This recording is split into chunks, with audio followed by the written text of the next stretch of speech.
So the last stop you wanted to make was to visit Griegro? Yeah, I think so. And then also, I did put forth my suggestion for shortly before we enter the battle, as it were. Okay.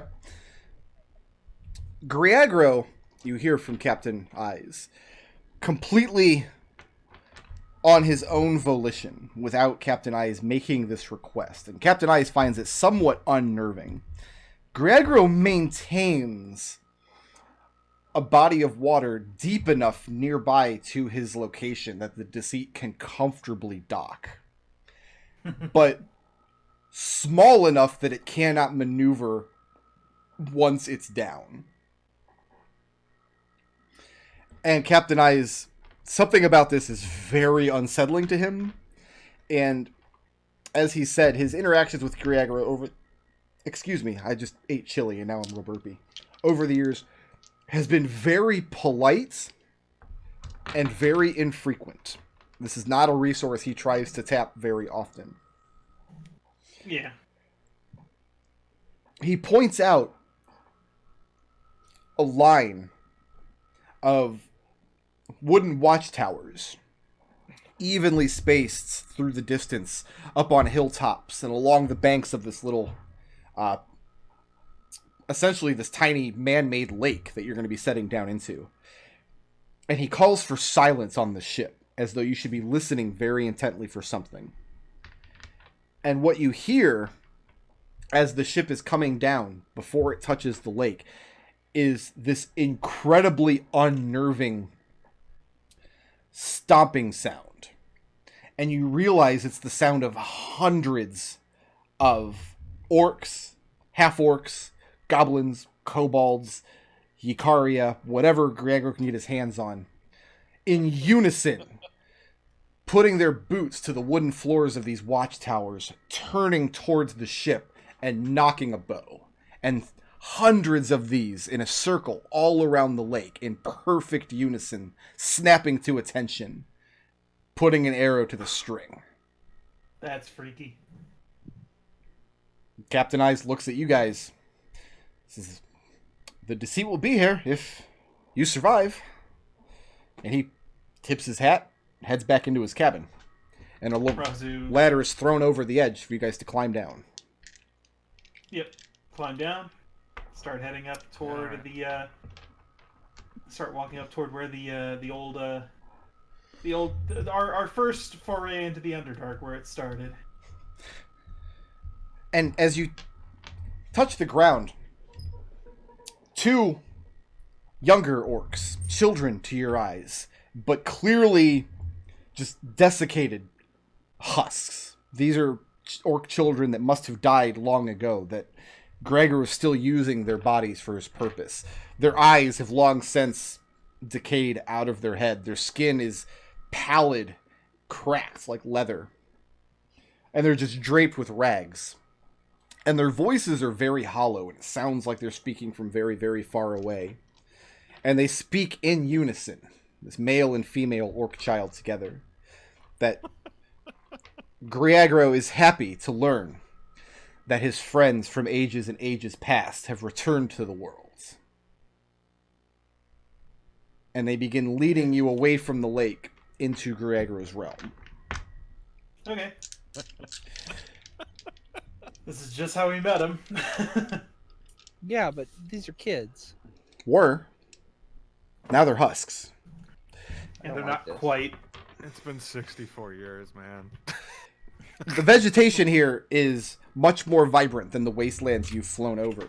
You can see that Griagro has spent quite a lot of effort to make sure that the regions around his lands, where he dwells and his own personal resources, are maintained well. There are grassy fields.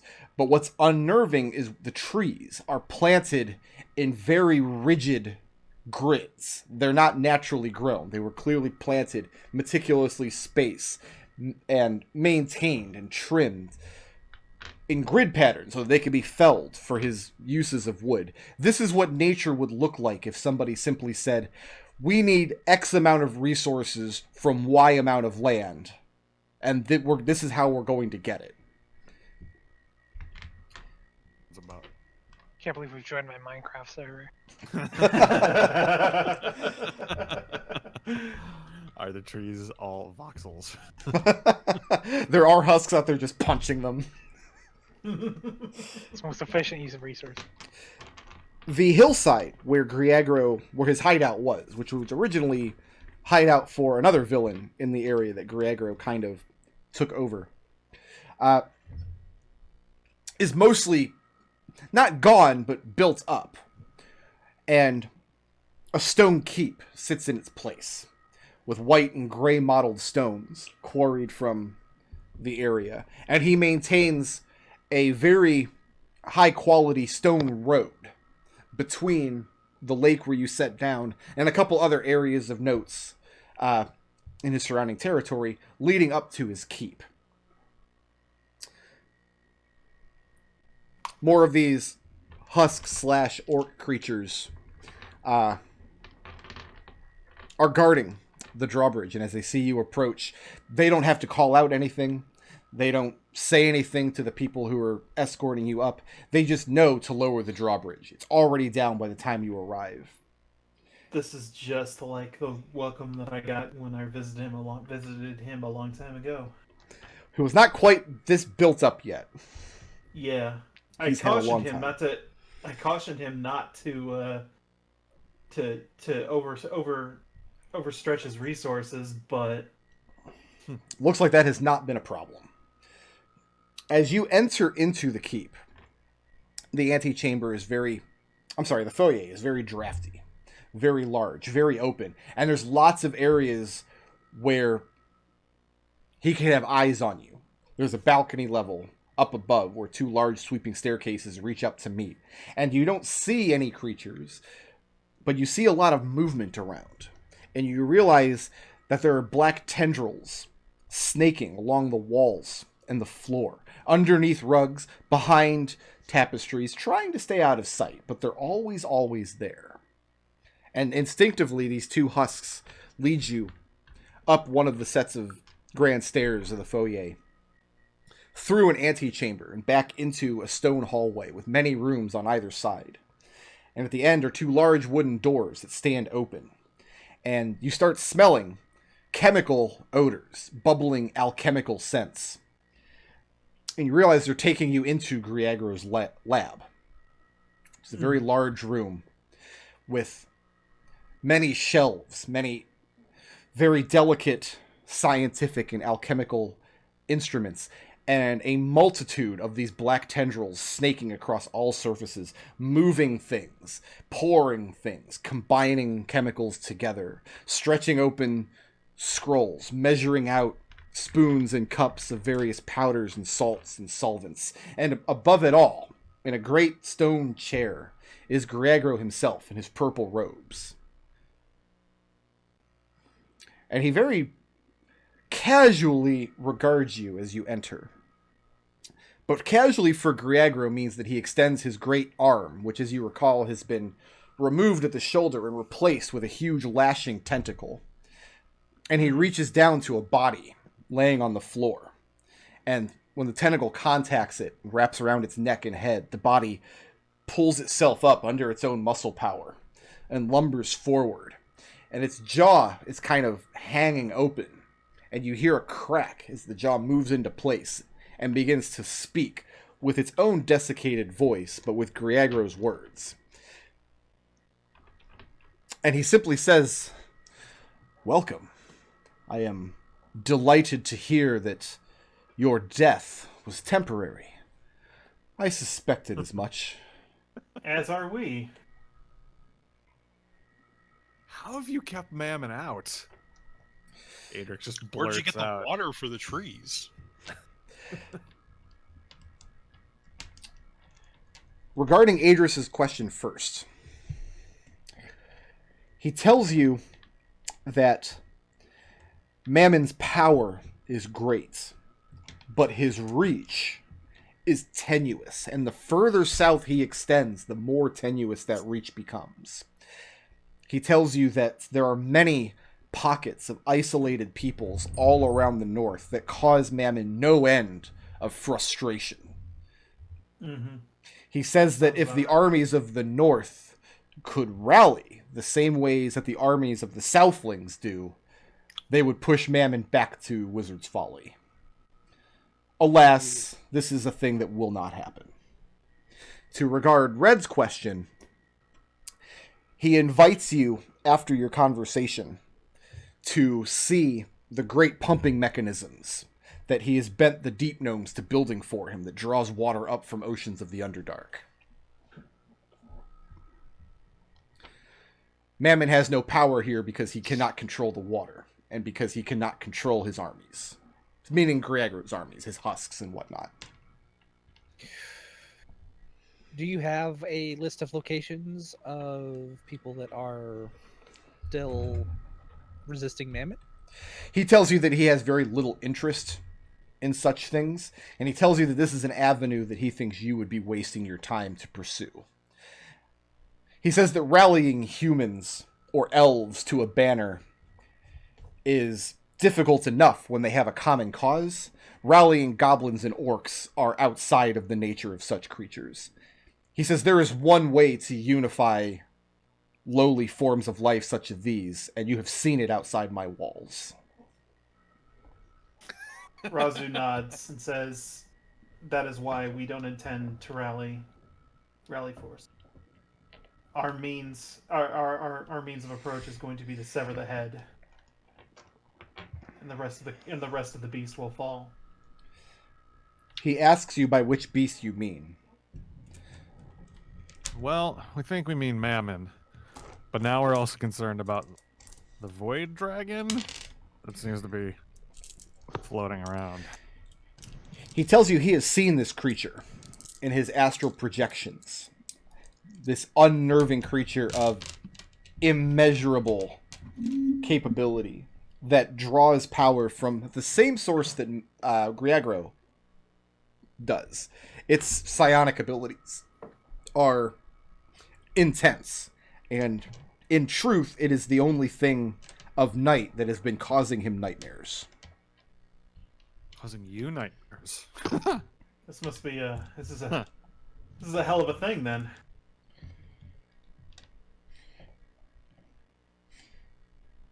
But Yeah. wait, you think you know the source of its power then?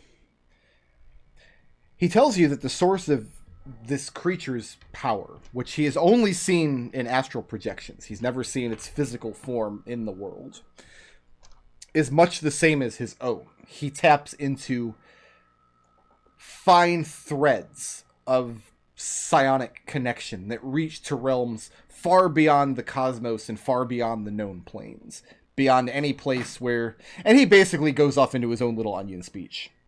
The long and the short of it is that this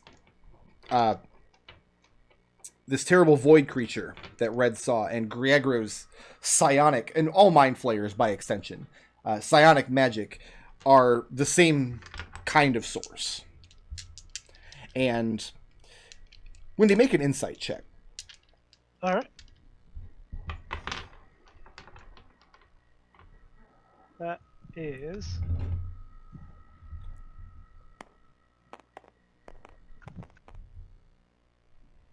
a 12. and it's just very difficult. This creature, I mean, you're not hearing him speak. He doesn't have a face, really. Reading his actual emotions and intentions is always been difficult at the best of times. But he has mentioned that this creature has caused him nightmares. Is there something then... You're saying it uses these threads. Can we sever these threads? He tells you if this were possible, this is knowledge he would not share. Because if this knowledge gained a foothold amongst his enemies, that he himself would be in jeopardy. And he could not allow that to happen. In other words, any weapon that you could have that would be potent against this dragon would also be potent against Greagro. And for that reason, he wouldn't share it. He tells you he doesn't know of anything. He doesn't have anything. But then he tells you even if he did, this is not knowledge I would share. Because you would rather face this creature that gives you nightmares than us. He tells you that so far there hasn't been much challenge to his rule. He's been quite content to just control, I don't know, maybe the 10-mile or so radius around his hideout. Mm-hmm. And you recall that his main drive was magical research. As long as people are leaving him alone, he doesn't really have intentions on world domination or anything. Like, he's not... Oh, I mean, of this party, Wendy was always the most fine with him, because Wendy doesn't have any problem with doing things with dead body, because no one's using them. Well, I mean, the one he's making talk right now is still at least a little alive. Yeah. He tells you that he has seen this creature's death, and it's that subject he believes he can offer you assistance with. The war against Mammon doesn't concern him. That's not something he's very interested in. But he tells you the nature of this creature's death, if you do manage to fight it and you do manage to kill it, will release so much destructive energy into the worlds that it would have been equally as devastating to have not killed it in the first place. Just the act of killing it is going to be so dramatic and explosively violent that it might make anything the actual creature could do look tame by comparison. And you mean, you fought creatures that have death bursts before. Imagine this creature's death burst is what he's saying. So then we don't kill it, we drive it back. He tells you that in your travels, if your ship is capable of withstanding the winds to the north, you should look at the remnants, what remains of Vuranacht Keep. He says he can give you the means to, if nothing else, shield yourselves from this devastation. It is extreme, but it is not infinite. If you can fight this thing in a place that is desolate, where there's little of value to be lost, and you can shield yourself from the blasts, that would be the safest way to remove it from the mortal world. All right, sounds good. Thank you, Greagra. It's taken him many years, but he has prepared a shield for you. And at this, one of the other tendrils reaches behind his great chair and pulls forth another husk. This one, a young human. And she's just draped in these tattered rags.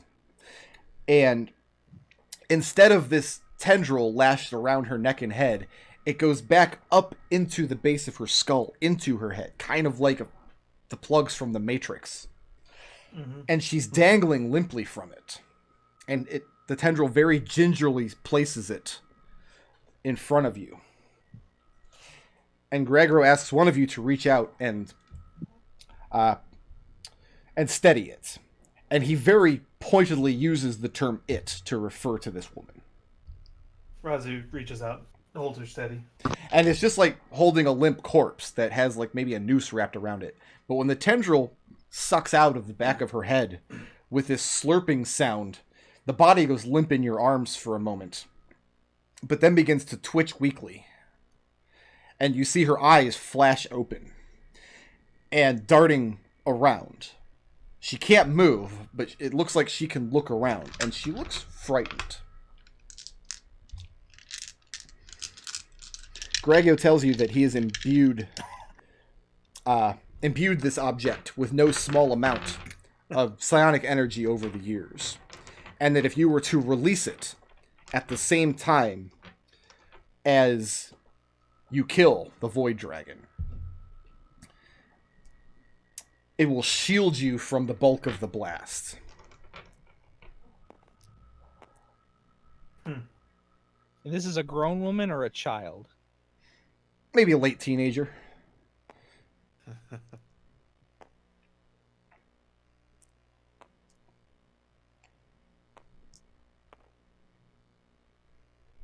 And how do we release the energy?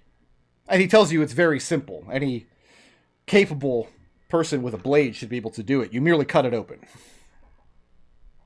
He says, if you remove its covering and look on the back, he has painted a diagram for you.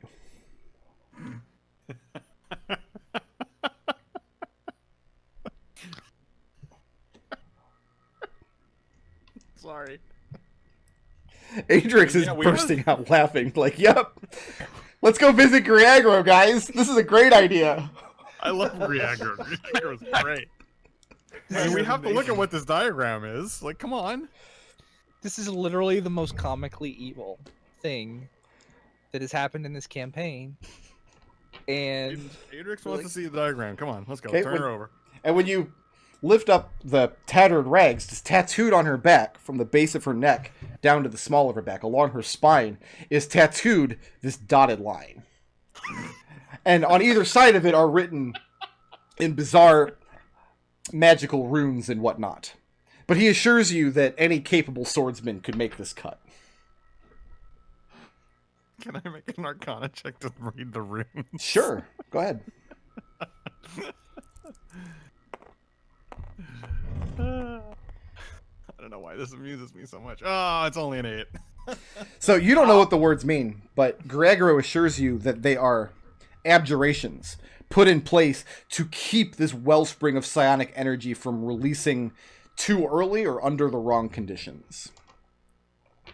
can Okay. Birdie try to read? Sure. I swear to God, if it says cut here, I'm gonna be so angry. That's what I'm hoping for so badly. Okay, so that is. That's like a 31. Okay. And yeah, Griagro's not lying. These are abjuration runes. If these runes were not in place, this woman's flesh would not be able to contain the psionic energy. So, Birdie, if you're thinking, oh, maybe we can cut her open and then stitch her back up afterwards and she's going to have a long and full life. Probably not. Once she's open, once it's open, the rest of her will be blown apart. You'll be sacrificing this woman to get these abjurations in place. But that only shields us, huh? That doesn't shield anything else. He tells you that his intent, because fighting this creature from the ground would be foolish, and he has known your escapades for a long time to be sometimes reckless and perhaps unfocused, but never foolish. He tells you that engaging this creature from the ground would be foolish. His intent is to provide a shield that can shield the entirety of the deceits from the blast.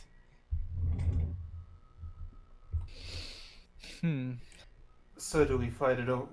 Do we fight it up in the north where there isn't much?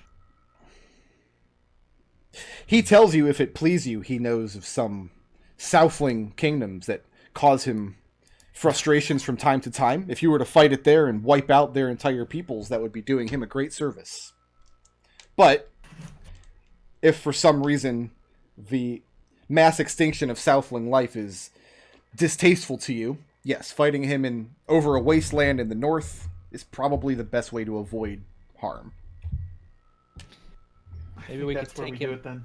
Maybe we could take him on over the top of, like, just fight the dragon like on top of Mammon, and then when the big dragon explodes, it takes Mammon out too. Gregor is saying this is going to require a deception on your part, because Mammon controls this creature, and maybe does not know the extent of its devastation, but if Mammon is not a fool, he knows to keep the creature well and clear of his own realms.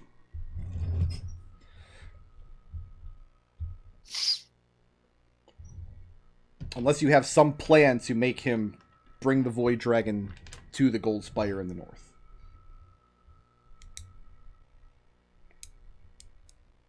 I guess that also means if we fight Mammon somewhere in the north, we don't have to worry about the Void Dragon.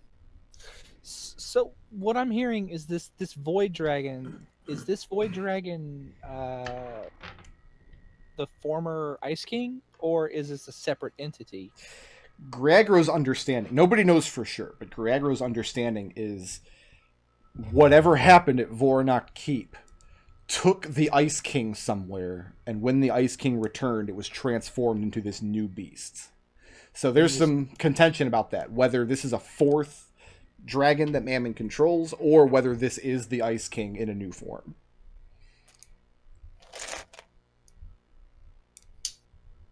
Okay.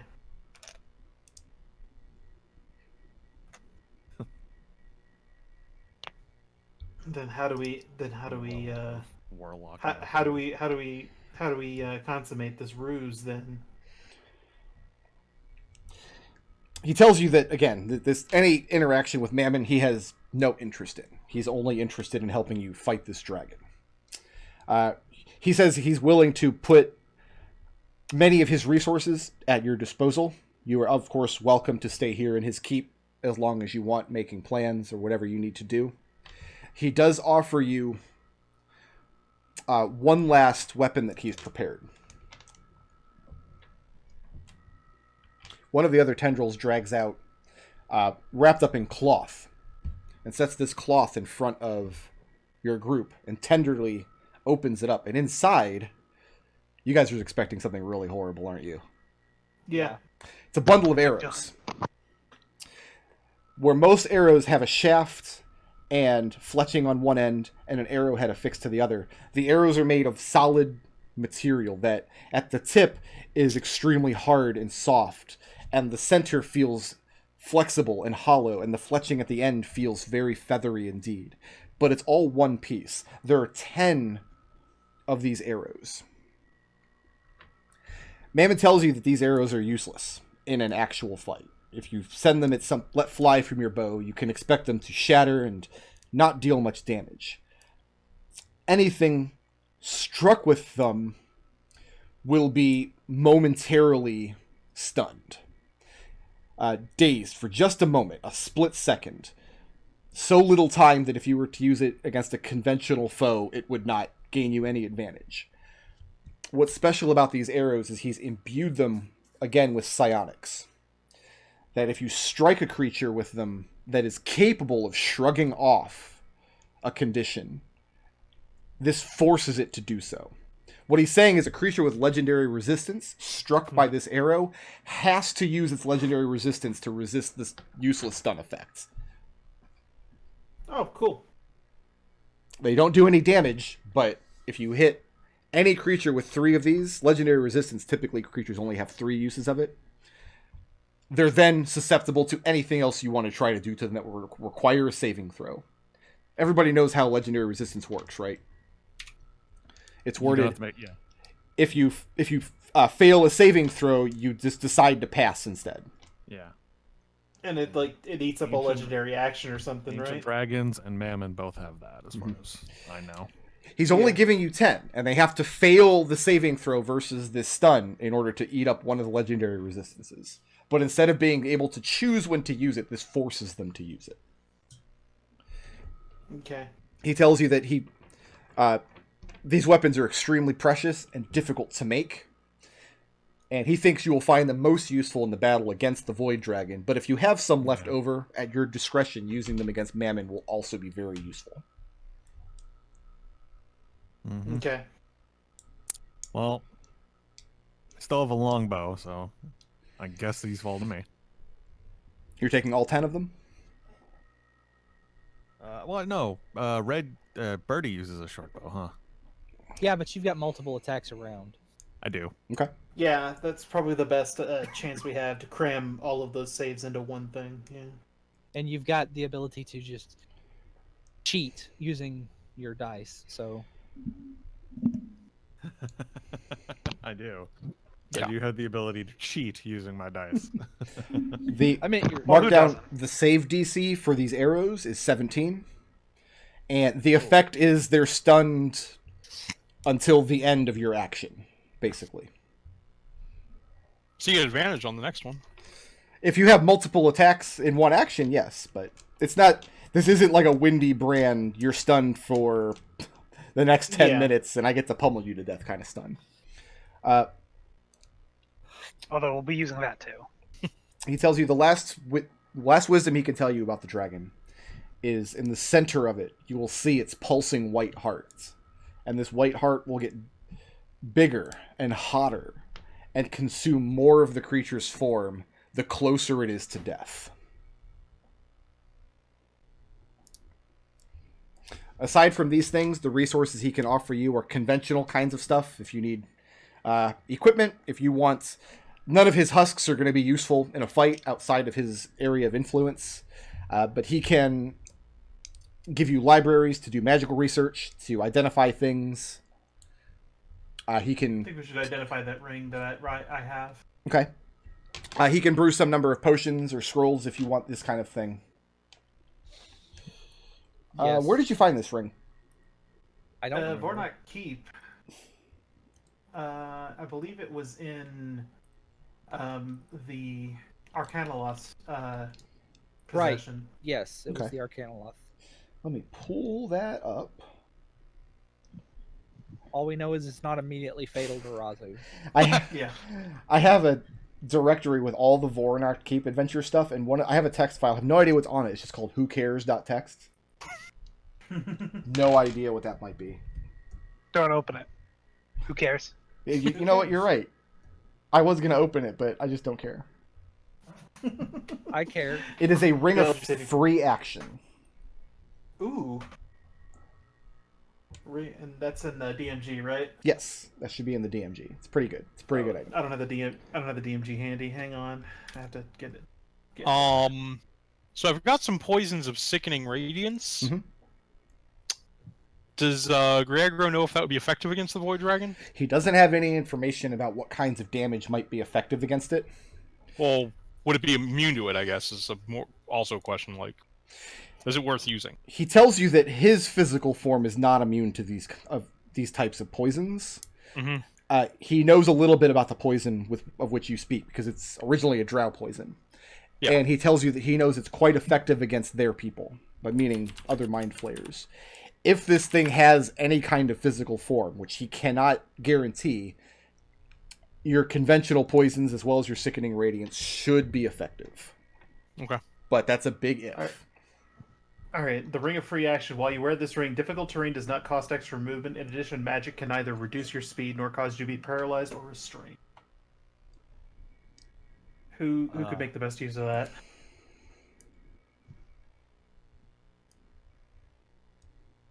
Windy? Yeah, I was thinking Windy. 'Cause Yeah. even though bullshit monk speed, that's a big advantage, and Yeah. I don't think it would be good for her to ever lose that. Yeah. So, Wendy, congratulations. Sounds good. Okay, so you're going to take the ring of free action. Let me make sure I got these arrows correct. Mhm. They're DC 17, and if they fail the DC, they're stunned until the end of my action. First, you have to hit. You still have to hit. You have to hit. Regular. If it hits, they got to make a Constitution saving throw, DC 17. Mhm. If they fail that, they have to choose to use legendary resistance to pass it. Mhm. And a creature that fails it is only stunned until the end of your action. They're stunned for barely a split second. So they do make the DC. They do have to attempt to make the DC before they lose their legendary. Right. They're only forced to use, if they roll the saving throw and make it, they wouldn't have to use legendary resistance anyway. So you have to hit them, and then they've got to fail the saving throw. Ooh, okay. That's why he's giving you 10 of them. Yeah. Action surge. That would not be a bad use of action surge, just pumping 6 of these mofos in one round. Yeah. I wish I. Yeah. Do you guys There's make nothing I can do otherwise to increase that DC. So. What potions can Griegro offer us? Like potions and scrolls? Those are just standard arrows, though, Adrex? They don't do any Yes. damage. They don't do any I damage. can hold on to 2 of them to get them off in 1 round if that's what we want. You can hold on to the other 8.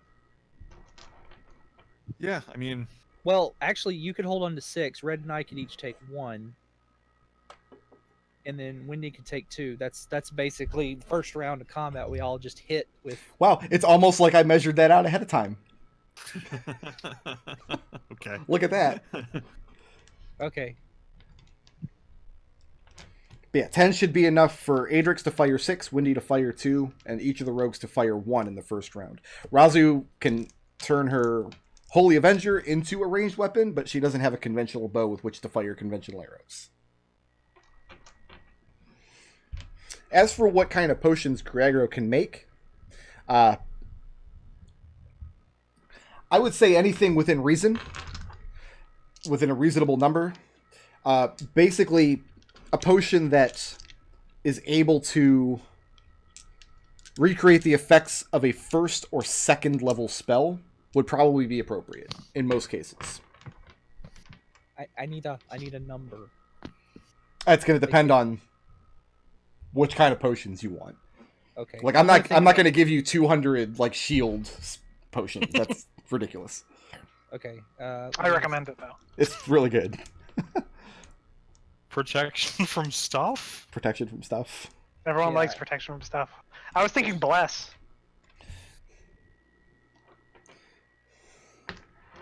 First level spell, real good. It's pretty good. Yeah. Except it's going to be like a Mind Flayer version of Bless, so we'll probably have to name it something else. Like Horrible. I feel a little sick, but I still get the bonuses. Queasy. Unpleasant. So only first and second levels.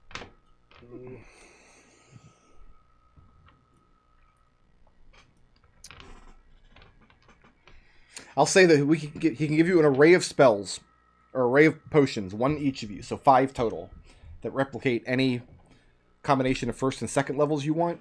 Or at your discretion, he could use the same resources to go higher and higher in levels within reason. Probably anything above level 6 is going to be completely out of the question.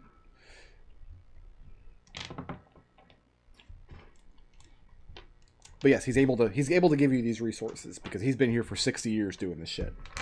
Mm-hmm. He's the happiest Mind Flayer of all. I like to think that somewhere out there, Nath has like a basement office with like Gregro's picture in the middle and like just string going off in every direction. Towards our pictures. Right? Yeah. It's like, yeah, Yashnar showed up and told me about this asshole back on the Prime. Well, that's not right. So while you guys are thinking about potions, I want to make sure that I have an understanding of some of your other... you're going to be directing Keelbirth somewhere in order to join the fight in some position. The fighters from the Council of Aka. You want to use these as distractions to keep the other 2 dragons occupied? Was that what I heard correctly? Well, this was pre-horrible dark dragon. Oh, you still have a gold Oh. dragon and a black dragon to contend with as well. Yeah. That's true. Where the hell is the black dragon?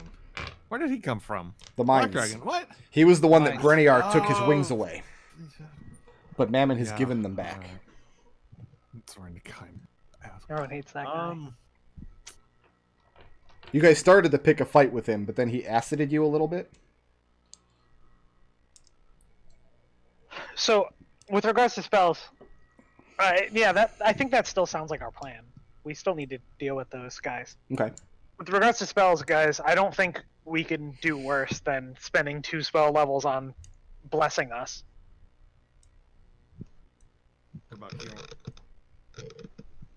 With regards to the other levels, I don't know spells that well. I mostly use spells to do bullshit. I I don't don't. use them for their useful properties. I don't want to describe the potions you get from Greggro as psionically infused water because apparently Gwyneth Paltrow has been into some shit, and There's actually just like a tiny, tiny fraction of magic in each little bit of it, but just enough to be like active. We get 5 potions, so I'm assuming that if we drank the potion, it would only affect the person drinking it. We wouldn't be able to, so bless can affect up to 3 targets. Oh, it'd be one person. I would say a potion that imbues the properties of bless could only affect the person drinking it. They'd have to spend their action to drink the potion, and they get the benefits of the spell. I still think it's real good. I think we should probably, because like Shield of Faith might be a good choice for the +2 to AC.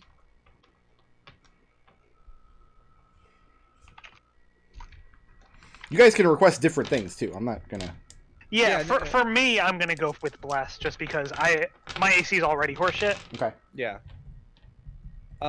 Birdie is going to request a I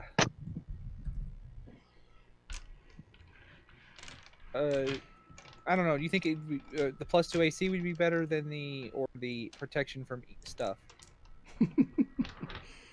Because he's not planning on drinking his. He's planning on letting either Adrex or Raazu drink it. Which one would y'all rather have?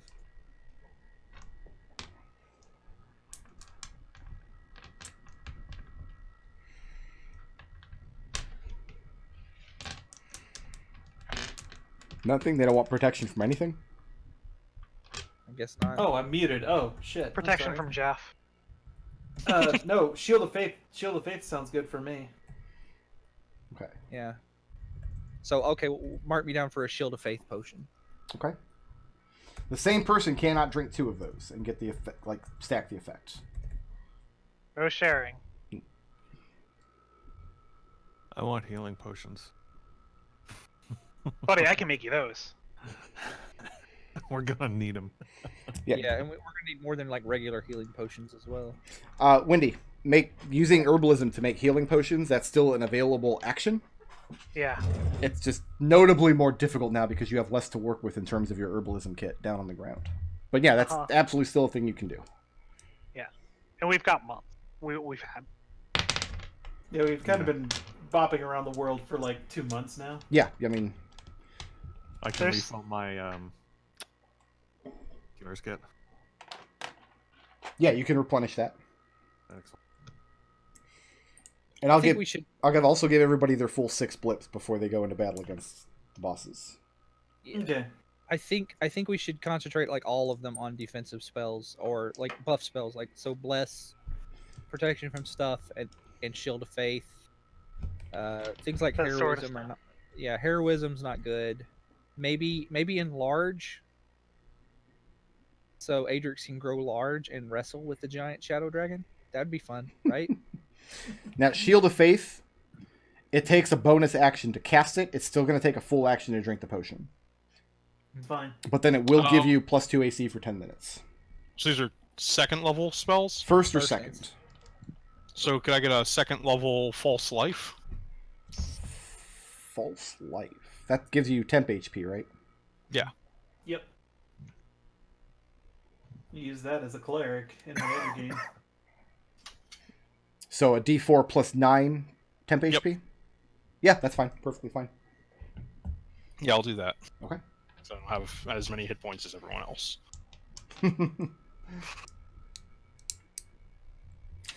I thought about giving like it as an AoE attack for a dangerous monster, a thing that gives everybody exactly 1 temp HP.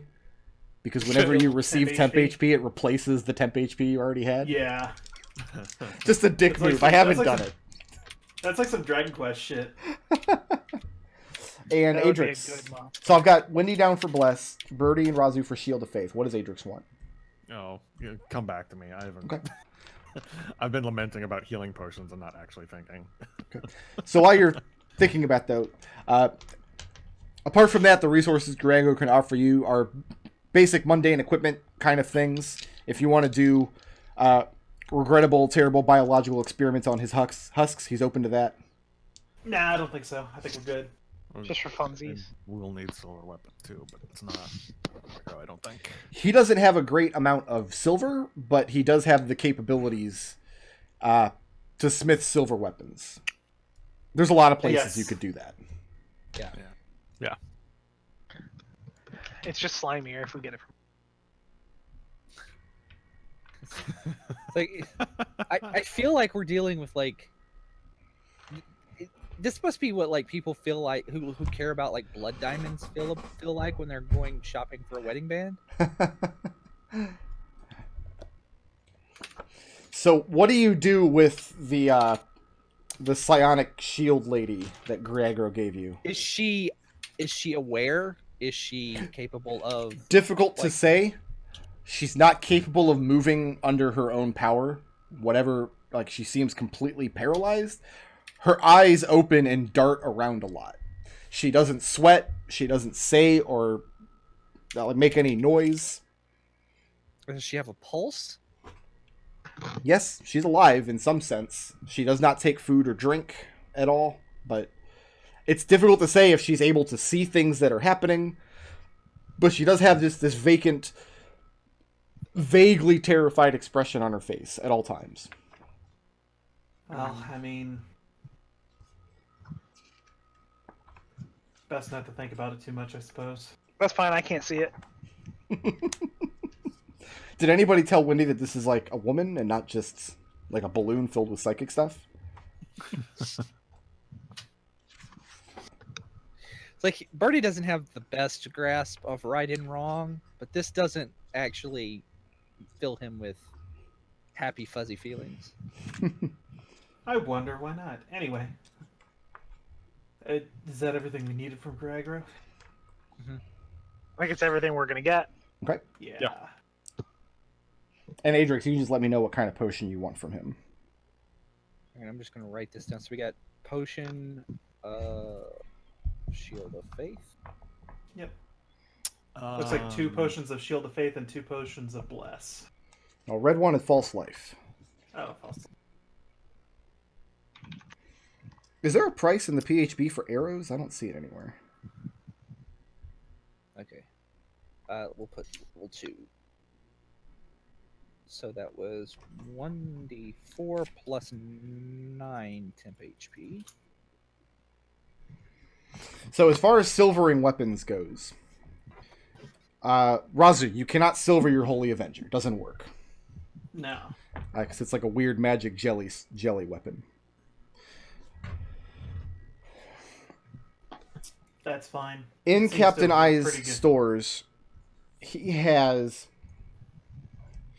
200 GP worth of silver bars and whatnot taken out of Voronoct Keep. The majority of the treasure was kept in gold and platinum. There were 200 worth of silver. Obviously, being Yugoloths, being fiends, they don't deal with silver if they can avoid it, for obvious reasons. In the PHB, the cost... Are there rules for silver weapons in Xanathars that I'm misremembering?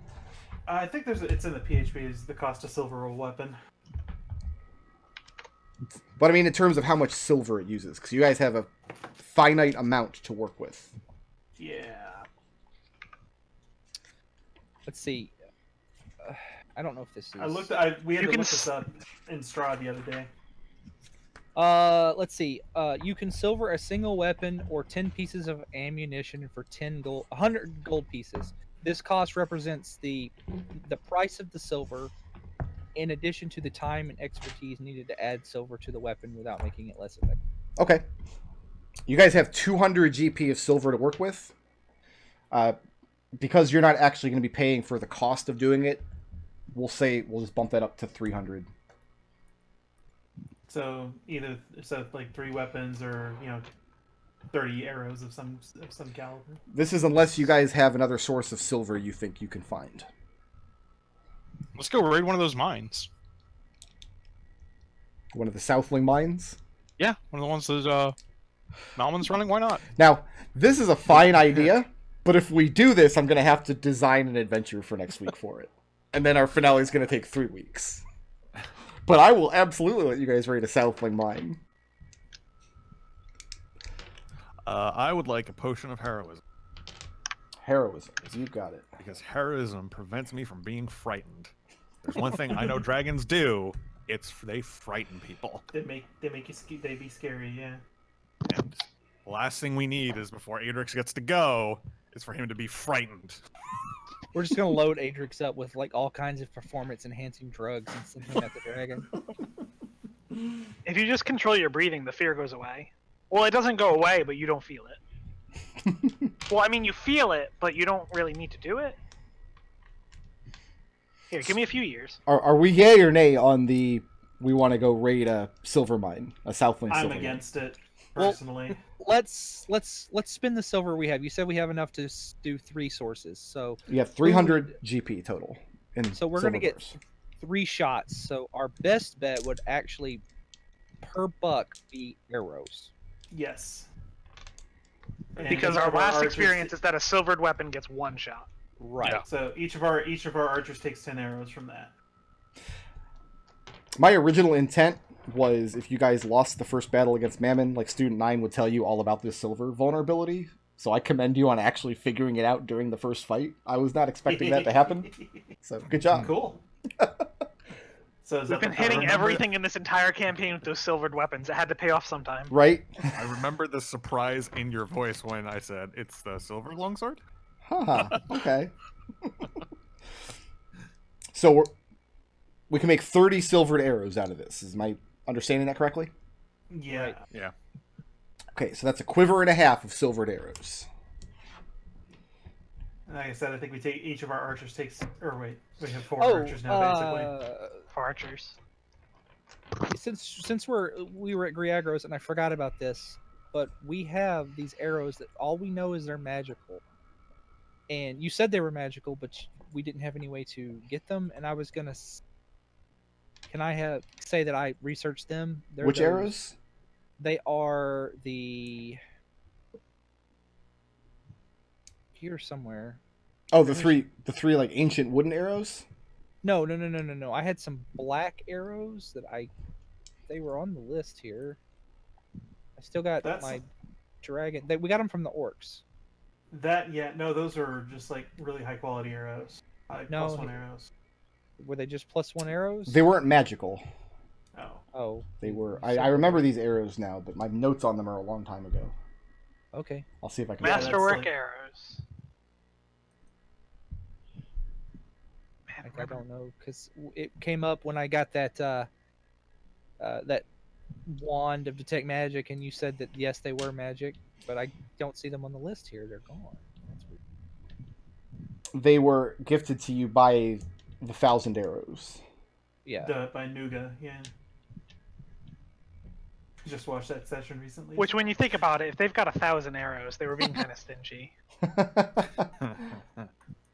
The problem is they have to re-register their name every time they fire.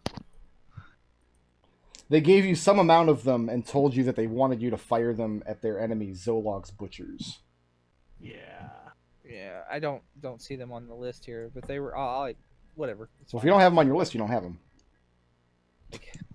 Disappeared. Maybe you fired They them. probably got accidentally deleted. Oh well. Because I haven't fired. That's them. life. Yeah. So what other well. preparations are you thinking? Like, Wendy, So- how many potions are you able to make then? Is the potion of heroism okay? Sorry. Oh, I was looking that up. Yes. Yeah. Sorry. So I don't think. How long does it take to make not a basic healing potion? 1 week. So because we don't need the basic ones. They're not. Yeah. We're not low on those. Well, it's not that we're not low on them. It's just that they It's- don't really have the effectiveness to. So a potion of heroism is going to give you the benefits of the heroism spell, but only at first level. You can't affect any other creatures with it, just yourself. That's yeah, that's given Adrex 6 arrows, and now he's frightened and can't fire any of them. So He's gonna run away instead. let's very quickly go through what healing potions does everybody have on their character sheet? I am out. I'm tapped. I have a potion of greater healing, apparently. I keep Yeah. mine on the regular sheet. I have 2 potions of regular healing. Okay. Yeah. I have 3 potions of regular healing have- and a potion I of have greater 2. healing. I have 2 potions of healing. That's right. Did you use that potion of superior? I think you used the potion of I did. superior healing. Yes. Yeah. Okay. So I think. Red, you say you only have 2? Yeah. Potions of healing. Okay. I think the rest of this is right. And does I Wendy drank still 2 have that? right before the last fight. Do you still have that potion of greater healing, Wendy? No, you drank Yes. it. No, you I didn't. had a second one. This is the one I have left. Okay. All right. Cool. So the sheet is correct in terms of potions. The sheet is correct with regards to what I have. Right. I think it's correct with what regards to I have, what Red says he has, what Raazu says he has, and what Adrex says. So we're good there. So the question is, you said we had like 2 months. How You guys, many? they've been flying around for about 2 months. Yeah. Wendy's had a little less because it took about a month from when Red woke up to get a hold of your statue and bring you back. All right, 1 month then. Yeah, because you had you flew up to talk to the council and left Red there, and then ran off and do some errands before going back, and it took him a month to heal up. Okay. Greater healing is a work week. Superior healing is 3 weeks and costs 1,000 gold. I'll let you do that, but I just don't think regular potions of healing are really going to cut it. Other than like us having a couple to get somebody back up off the ground. Ultimately, it's Wendy's decision. Yep. Mm-hmm. Also, we need to figure out how to divide the arrows, the silvered arrows. We never came to a conclusion on that. Well, it depends. Does Adrex want to go? Do you want to use your bow, or do you want to go punch Mammon in the face? I want to do both. But, Okay. Then Adrex's sense of poetic justice is killing Mammon with Bernier's longbow. all right. So I think we give Adrix 10. Give the rogues 5 each. Give Wendy the other 10. I'm okay with that. That works for me. I'd say 5 He of us also off. has a staff of the Magi now. Yep. Well, I mean, don't suppose. maybe he only knows how to hit things with it, like Wendy. That's even likely. If we're willing to burn all of our money resources on this, like looking at this, like everyone's platinum and gemstones,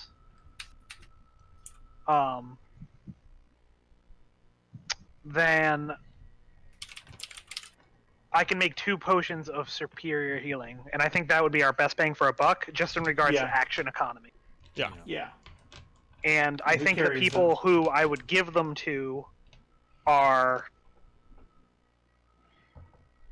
probably Red and Adrex, possibly Birdie and Adrex. One of the rogues and Adrex. Adrex because he's going to get hit and doesn't have lay on hands. Birdie is And more mobile than I am. The rogues Oh, because they're mobile. actually, I can fly now. Yeah, so I would say Red and Adrex are my choices. That I mean- seems good. Yeah. How much is the superior? It is I believe it's 8d4 plus 8. yeah, 8d4 plus 8. That's a decent chunk of healing. Yeah, it's the only thing that I think is worth it with regards to spending an action to do the thing. Yeah. All right. I'm gonna put 1 for Red. And who's the other one? Who had the other one? Adrex. Yeah. Yep. There you go. Okay. Okay. That sounds good. It's on the sheet as well. And that's basically zeroing out our money fund. 60-some sessions of adventuring to buy 2 potions. We are literally the poorest high level characters in any 5th edition campaign of all time. And finally, we do not have enough treasure. To be fair, most 5th edition campaigns don't get to level 17, and the DM says, by the way, all your gold and silver evaporates. Yeah. Okay. Also, the only one of us that's really got a. You've only given like the 2 frontline fighters actual magic weapons. You gave one of the frontline fighters a bow, which is not what he uses, and you gave the other frontline fighter 2 whips. So I corrected our sheet. I just want to point out, so after doing the math, we have 2 10 gold gemstones, which I can only assume Birdie was holding in his shoes. That's why Wendy wasn't able to find them to crush into dust, to snort, or whatever goes into these potions. And after all the preparation is said and done, Captain Eyes, on advisement from Raazu, brings the deceit into the Kovnos for some shore leave before everything kicks off. Yep. He gives everybody, all souls aboard, the chance to go in good faith if they're not up to what's to come, but none of them do. Everybody will eventually come back. So you also have the resources of everybody on board to make use of as you see fit. Mm-hmm. They've got 10 gold pieces. Is anybody doing anything specific in the Kovnos? Raazu is living it up for tomorrow. She may die. So The drugs, the alcohol, the sex, whatever. She's up for it. If you leave the ship, you're missing out because I'm cooking dinner. All in the glory of Ostram's name. Red will stay on the ship in that case. Okay. Yeah. What can Bronzel do? I think I have a pretty good idea about everybody else, but Bronzel can make fires with his mind. right. And he has a big bushy beard, and also he's a bard. So he has like lots of songs and stuff. But no spells, because there's no spellcasting classes. Bronzel. Do we think Bronzel's a dragon? Is that what's going on? You can see in the dark. Bronzel actually described what he was to you at one point. He told you that there were creatures that were half mortal and half something else. He gave it in terms of, for example, Adrex being half of a dragon, and then there being creatures in the south who were half devil or half angel. He describes himself as being half primordial.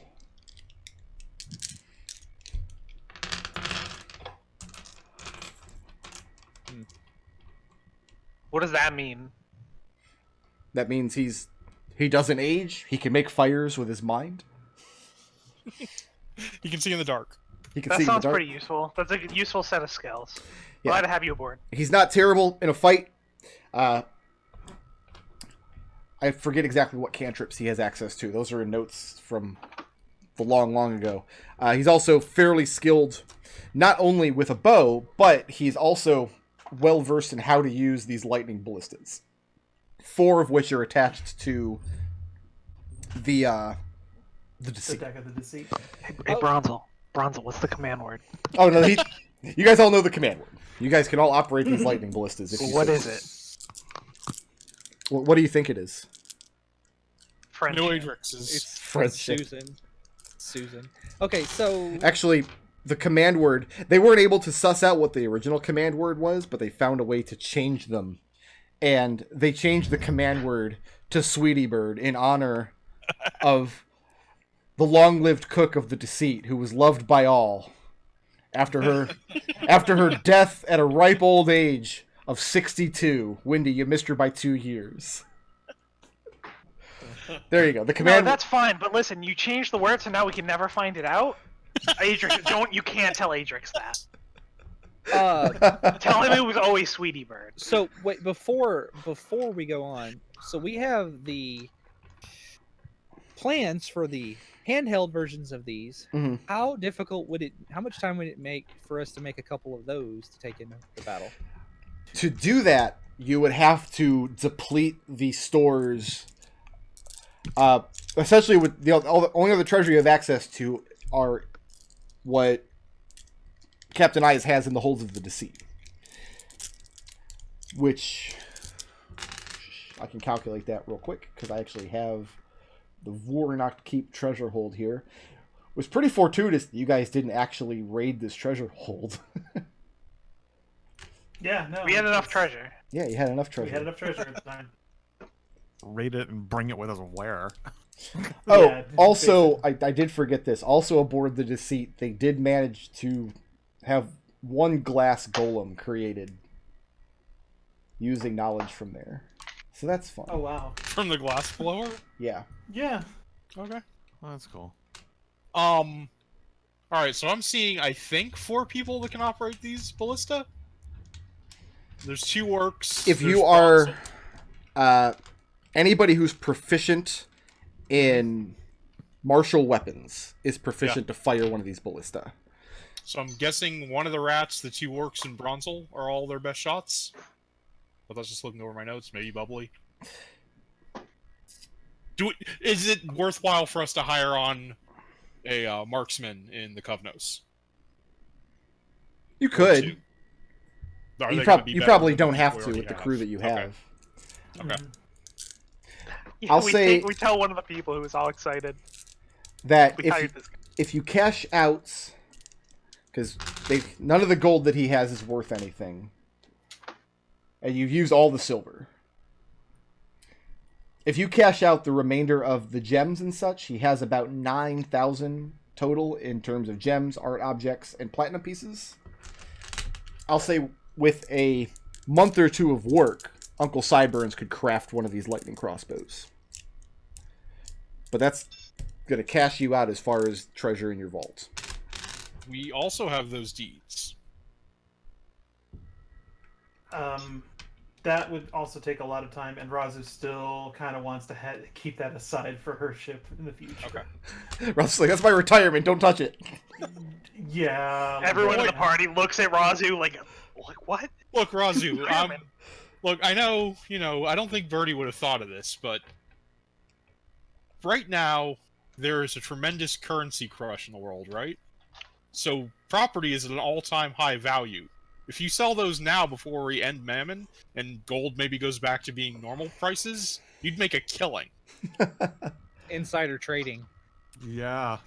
I mean, The difficulty- Raazu's not going to be able to cash out these deeds for actual coin to turn into weapons and stuff. The value of the land is the actual value of the land right now. There's nobody who's Alright, going to the be able to buy currency it. crush goes both ways. You might be able to cash them out for silver. Like, they're that valuable. I would Read the much Wall rather. Street Trader. Yeah, the Look, the some snake rogues of Wall pick Street. pockets and some rogues break economies. Mm-hmm. Nah, I think that's what that has been earmarked for in the DM's notes, so I'm not looking to shake that up. No, because see, here's the thing, though, right? Is everyone thinks gold is worthless because you can't use gold as currency anymore. What we need to do is come up with a use for gold. So I think what's going to happen, right, Wendy, is if we stockpile the gold, all this extra gold is going to go away when we murder Mammon. What if all gold goes away when we murder Mammon? Then we're in no Then worse shape than we Red's were. budding sideline as an electromechanic is going to have a real hard time. Who is taking... Well, first of all, are you guys going to make this lightning crossbow? Do we need it? Probably has gold in it. I don't think that's... No, Birdie I- should totally have it. Okay. This was his whole exchange for, No, that was Adrex's exchange. Oh, that's right. I got the book on the. That's right, you got the book in Quintessence. Yeah. I still think we should make it. I mean, we You can't can't- use it. We can't take Captain Eyes' treasure with us. And also, it's not our treasure. Also, while Captain Eyes is being real generous and letting us spend his money, No, Why do not? it. he has no objection to using the treasure he has in the fight against Mammon. In fact, that's one of the reasons he's been squirreling it away for so many years. Captain Eyes has been spending most of his time ever since he first arrived at Voronok Keep preparing for this threat. That's why he has a lot of fingers in a lot of pies. And this crossbow is not a normal crossbow. It's literally just kind of like a wand. No, it's a With crossbow, and it fires bolts. But I'm not going to give you anything more specific until you actually commit to building it. Oh, okay, yeah. I'm okay with building it if everybody else is. Worst case, Wendy can use it. Like, if you can't sneak attack with it. I use longbows. But it would be a crossbow with lightning in it. I don't know how to use that. Oh, you actually don't have a crossbow? I literally have no idea how to Oh, use a 'cause- crossbow. yeah, because you have weird eye proficiencies, don't you? I know how to use longbows. I'm very In an specific. emergency, Adrex could use it, but he's pretty preoccupied with shooting other things. Okay, so no on the crossbow? Oh, I say build it. Yeah, I That's say worst build case. it. Worst case, we give it to, I don't know, Red or I Raazu. could use it. Red could no, use we give it to, wait, I got it here in my notes. We give it to Flu and she fires it from the deck. We give it to the ghost. It does take Sideburns a long time, because you need a lot of very rare materials from a lot of disparate locations. And there's a ranger spell called Lightning Arrow. The crossbow has 5 charges, and as a bonus action, you can imbue it with this Lightning Arrow spell. The idea is you make an attack roll as normal, but the target takes 4d8 lightning damage instead of however much it would have taken from your regular crossbow bolts. And it also damages on a miss. If you miss, it takes half that damage. So it's a pretty good spell. It's got 5 that's charges. helpful. And it'll cost resources to actually recharge it. You're going to have to go out and replenish the bolts as they get used up. We'll worry Wait, is about this- that if you all survive. Is this actually the finally getting a ranged weapon for Raazu, actually? Raazu has a Holy Avenger that she can turn into a ranged weapon. Yep. I don't want it because you can't sneak attack with it. What do you mean you can't sneak Yeah, attack? you absolutely can. Well, not in addition to the 48 though. I don't see why Why not. Oh, is that an attack roll? Yeah, it's a ranged weapon attack. Oh, Don't worry about it. You can absolutely sneak attack. And my read is you can even apply your sneak attack damage to the miss if you want to. That's what I was gonna ask. Like If you it's miss this, can you still? it's kind of it's more of a 4th edition kind of attack than. yeah, that's a weird. But yeah, my read on the spell is Sounds like a thing Red should use, maybe. Yeah, no, I take it. okay. So yeah, Red. Does it crossbows have a load minor penalty? Is that it? Your bonus action has to be reloading. They have the loading property, which means you can't make more than one attack with it per turn, which you can't anyway. Okay. Yeah. You can fire regular bolts from a regular crossbow. As a bonus action, you can decide to use this, imbue it with this lightning arrow property. So I've got a bunch of magical arrows. Can I move the arrowheads from the silvered ones to bolts? No, but I'll say that you can make silvered bolts. However many silvered arrows you ended up with, you can turn them into bolts instead if you want. And then I've also got the stun arrows. I'm assuming those won't be compatible with a crossbow. I don't really want to carry 2. They're not compatible with this crossbow, no.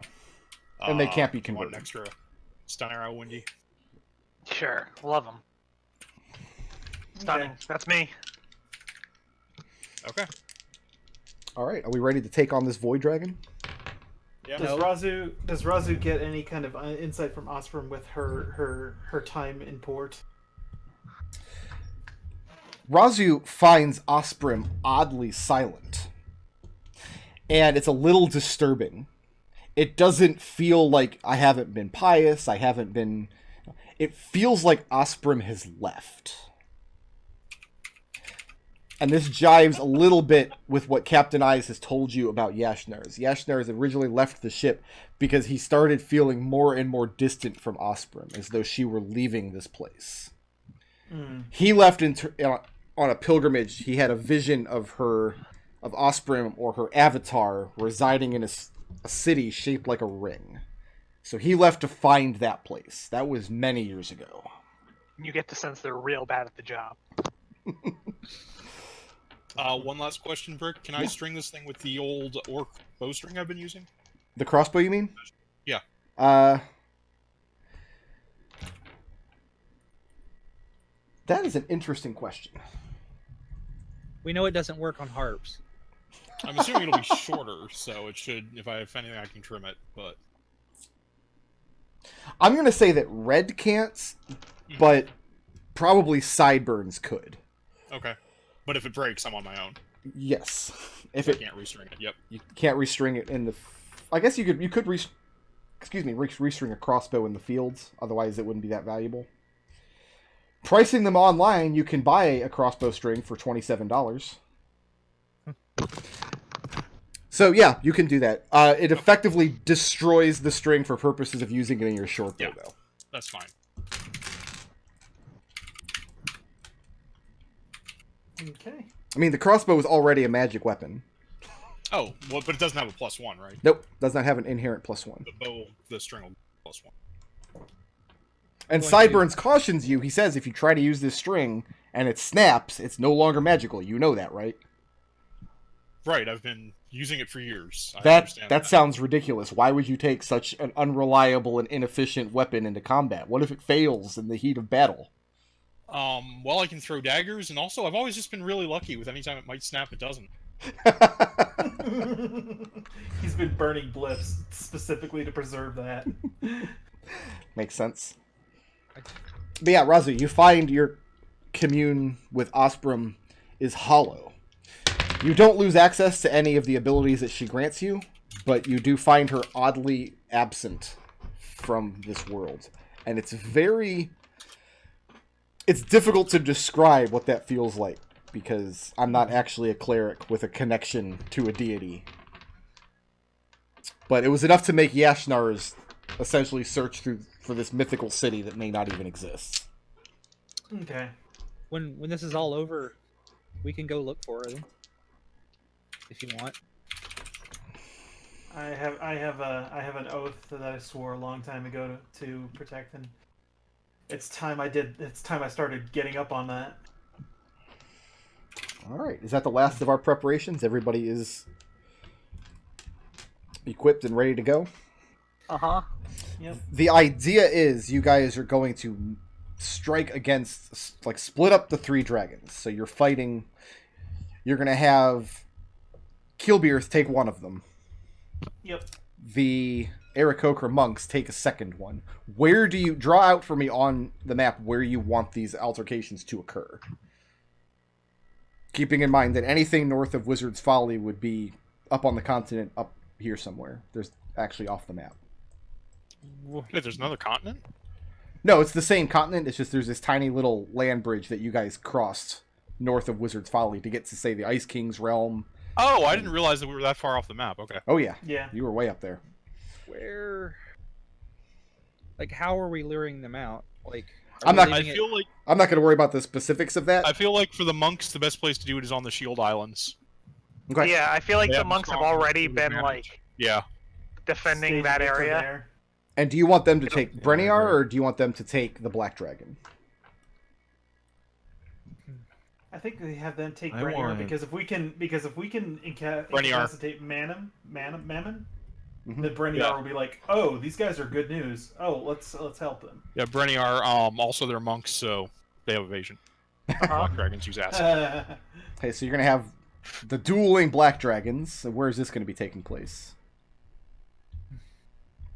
I'm not going to worry about the specifics of how you guys launch these strikes. You had the foresight to use these allies in this way, so we'll just say that that happens. What do you think, Birdie? Somewhere in this area, I think. Do you want them that close to each other? Or how about somewhere? Keep in mind, over each of here? these hexes is about a day's travel overland. So one hex Yeah. to another is still pretty That's- long distance. That's yeah, right. Even flying, they're not going to get that far. Okay. But yeah, Although the destruction of Voronok Keep happened, let me get my pencil out here. Had to have happened around here somewhere. And they were able to see it from a tropical island somewhere down in this area, Yeah, it's a flat Yeah, planet. We figured that one off the out. grid. I don't know what my vision was. It must actually be a coin and not a sphere. Right? Or it went really high into the atmosphere.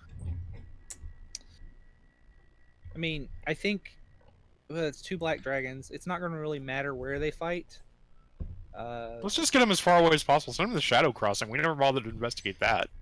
Yeah. Over What's the here? worst that can happen? You have 2 black dragons in the Shadowfell fighting? So Mammon has little influence in these lands far to the west. These were mostly goblinoid territory. What ended up happening, though, is orc tribes and things that Mammon didn't fold into his own armies crossed these rivers, and these areas are more war-torn than usual after a couple generations of fierce orc and goblin warring. So it's real bad news all over the place, kind of west of these great rivers. I think over in this area is where they should fight. Like that way, we got somebody over here. We got eyes over here. Eyes over here. We have split Mammon's like concentration, Mm-hmm. looking in 2 opposite places, and we just go up the middle. So Sounds good to me. you want them like in these northern mountains up here somewhere? Yeah, somewhere like over in this area. Go ahead and draw Why that don't out for me. Why don't you just fight over the lake? We've already ruined that area. Yeah, that's actually. Yeah, I mean, the monastery's gone, so that area is going to no use. Use that. Okay, Is and- there anything left of the Obsidian Spire at this point? Nobody knows. Nobody's checked. Okay. And where are you guys going to take the deceit to engage the Void Dragon? Well, I guess I should ask, are you going to engage the Void Dragon first, or are you going to try to engage Mammon first? I think engaging Mammon would be the better call because again, we can rest if we can free Breniar. That's another feather in our cap. Yeah. Okay. I just have one concern about that. Is that what Okay. does the Void Dragon do when Mammon's no longer controlling it? Yeah. That it. Yeah. Well, it's already heading here, right? But it's really far away. That's the whole thing. It's not here yet, right? I don't know if it's being held back because he's controlling it and it's preventing it from doing what it would otherwise do, or what. like if he's controlling it, I'm wondering if the only reason it hasn't happened yet is because he's trying to take control of the land in such a way to shape the world after, which it seems to be in Like, line. yeah, I'm concerned that if we kill Mammon, the Shadow Dragon, or the Void Dragon goes off. The Cataclysm happens.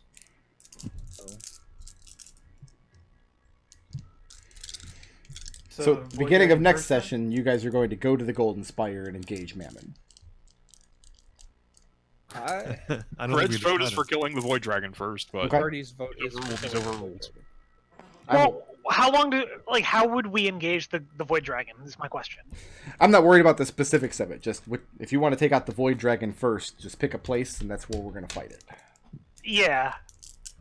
The other, I don't care out of character, like which one we take. In character, Wendy's opinion is if we can fight the Void Dragon, we can fight the Void Dragon. If we can't fight the Void Dragon, let's go fight Mammon, and it won't matter that the Void Dragon's not here yet, because it's not here yet.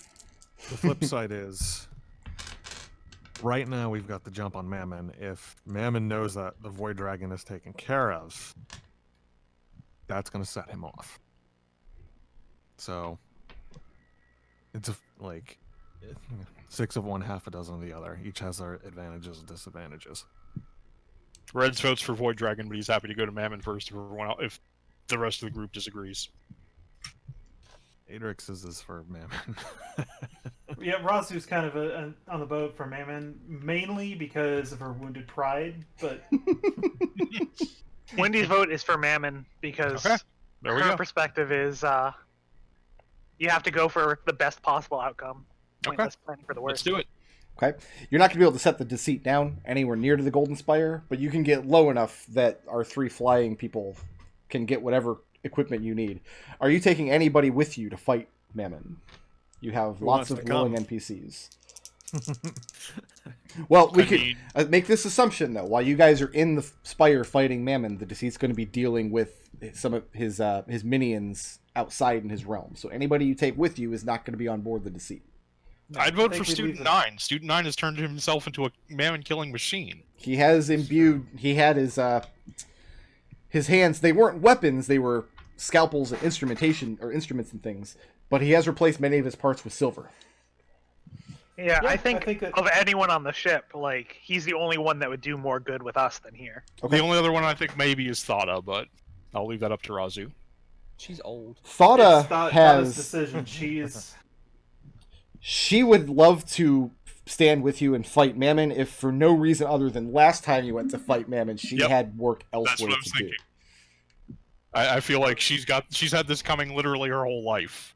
Yeah, okay. Thada, you can come along too. And everybody's getting, like, Birdie is going to be so pissed at Raazu, but Raazu hands Thada the whip that Osprey gave her. The icy coral whip. Oh, Thada reaches back and puts her hand on her greatsword, and she sneers and says, "Oh, worry not, I have my stick." Okay. Is that what she calls her greatsword? It is indeed. That's the name of her greatsword. That's cute. That's His adorable. stick. The stick. I love it. Is it silver? Tell me it's silver. Because otherwise she might wind up being real useless real fast. It is silvered because Student 9 knows about this weakness. He learned about it in the intervening years. He just didn't have to tell you guys because you had already figured it out. You had already figured it out. All right then. That's So good. it is I'm getting my silvered, dagger back. and she has throwing axes that are also silvered, some number of them. Wow, she's walking around with a kingdom on her back.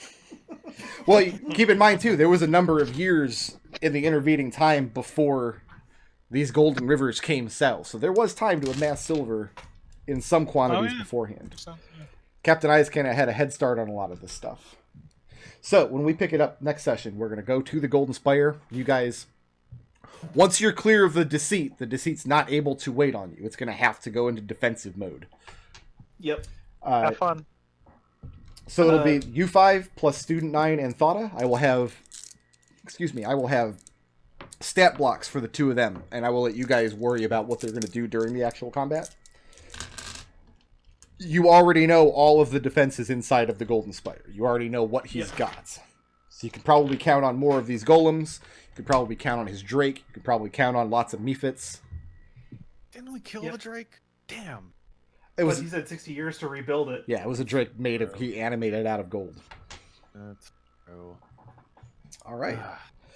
And then once you guys if you guys don't beat Mammon the second time, there's no more contingency.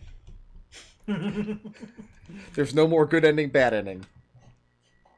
And then after you beat Mammon, something Void Dragon. Should be interesting.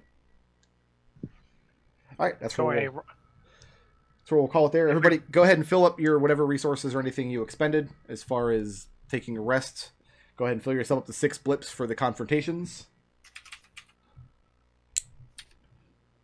If we all die, Riot will show up and fix this. This is. I don't know. Riot has actually been tailing us the entire time, waiting patiently 64 years. Well, Riot hasn't been alive for most of the... Riot was only a teenager or something, right? Like, she wasn't... You guys were gold statues for 40 years before she was even born. So we're at the point where after... So the way the timeline works out is Yashnar's spent a lot of years on his pilgrimage following these visions of Osprum's avatar. And when he was an old man, when he was in his 60s or so, he found his calling and went to Sigil. Riot used her banana to make that happen. Yeah. So at this point in the campaign, the two timelines are kind of coincided. You can expect about this point would be when Yashnar's was in Sigil tending to Riot's temple, and the rest of you assholes were running around with Aunt Nancy. Okay. What a jerk. I did commit early in the campaign that was the one and only point where this campaign would connect to Flumphscape. So I've not worried about the timeline beyond that, but that's about how it works out. You guys got to meet Yashnar's when he was Naked Snake, and Riot called him to Sigil when he was Big Boss. Yep. Alright. I don't think the Ashnars ever really got to big boss level territory. No. Yashnar's is my bro. Drop my mic. During Raazu's time in port, she would have poured one out for him. Nobody's seen him in many, many years. Nobody knows what became of him. But yeah, Raazu would have poured one out for him. All right, so next session we have 2 extraordinarily high-level encounters to get through. One is, I think, CR 26 with plus a bunch of ads, and the other, I think, is CR 24 plus a bunch of ads. So you guys should have fun. Excited for it. Yep, looking forward to it. All right. So next week for sure should be the finale. If we don't get through, I can't imagine everything going pear-shaped in exactly the way to extend the campaign another week, but not completely eradicate the party. Like, win or lose, I think next week is it. Mm-hmm. Yay. And we'll see if this is a tale of folly and woe. I guess we will. All right, I want to thank everybody for playing, and thank my Twitch chat for watching. Enjoyed having you all here. We'll see you for the grand finale next Sunday. Later. Oh, good. Somebody clipped both the Penisaurus and the Chlamydia discussion from earlier. I'm glad that happened. Good job, Twitch chat. I'll see you guys next Sunday. Goodbye.